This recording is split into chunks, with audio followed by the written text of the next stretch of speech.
تو وہ جو ایک رافضی بیٹھا ہوا ہے امریکہ کے اندر، کیا نام ہے اس کا؟ نہیں وہ نہیں، حسن اللہ یاری. ہاں تو اس کی آپ ذرا ویڈیوز دیکھیں نا، وہ یہی ساری روایتیں بلازری سے ہی لا کے دکھا رہا ہے نا، اور وہ اہل سنت کے ائمہ کا مذاق اڑا رہا ہے نا.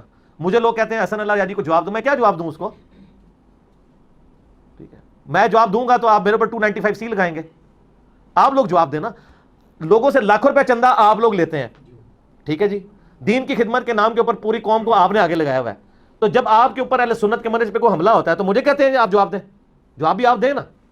انصاب الاشراف جو ہے وہ امام بلازری المتوفا 289 ہجری کی کتاب ہے، جو پہلے 300 سال کے محدثین میں سے ہیں، لیکن اس کتاب کی صحت کے اوپر اتفاق نہیں ہے.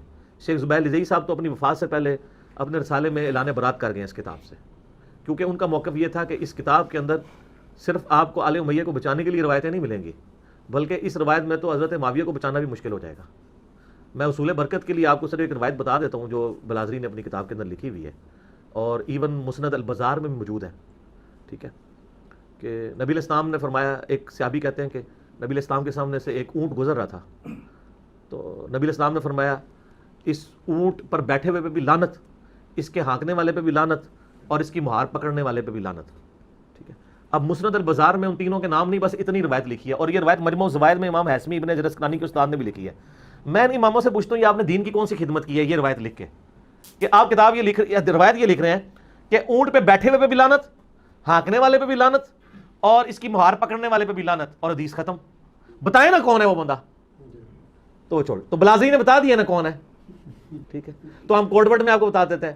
وہ اونٹ کے اوپر امیر شام کے والد محترم بیٹھے ہوئے تھے، اور اونٹ کو ہانکنے والے جو ہیں وہ امیر شام خود تھے، اور مہار پکڑنے والے امیر شام کے ایک بھائی تھے. تو یہ بلازری نے لکھا ہے، تو آپ ٹھیک لے لیں بلازری سے. یہ اور بھی بہت کچھ لکھا ہے اس نے. تو شیخ زبیر صاحب جو ہے نا پھر اس لیے کہتے تھے کہ اگر بلازری کی کتاب انصاب الاشراف سے اس طرح روایتیں لینا شروع کر دیں گے نا ہم، تو ہمیں پھر ابھی تک تو ہم کا دفاع صحابیت کی وجہ سے کر رہے ہیں، پھر معاملات کچھ اور نکلنے شروع ہو جائیں گے. ٹھیک ہے نا. تو یہ کتاب فراڈ ہے. اس کے علاوہ تاریخ دمشق میں بھی باقی جگہ بھی موجود ہے. شیخ زبیر صاحب نے اپنی کتاب جو فضائل صحابہ میں نا یہ روایت لکھ کے نا انہوں نے لکھا کہ حلال بن یصاف تک اس کی سند صحیح ہے.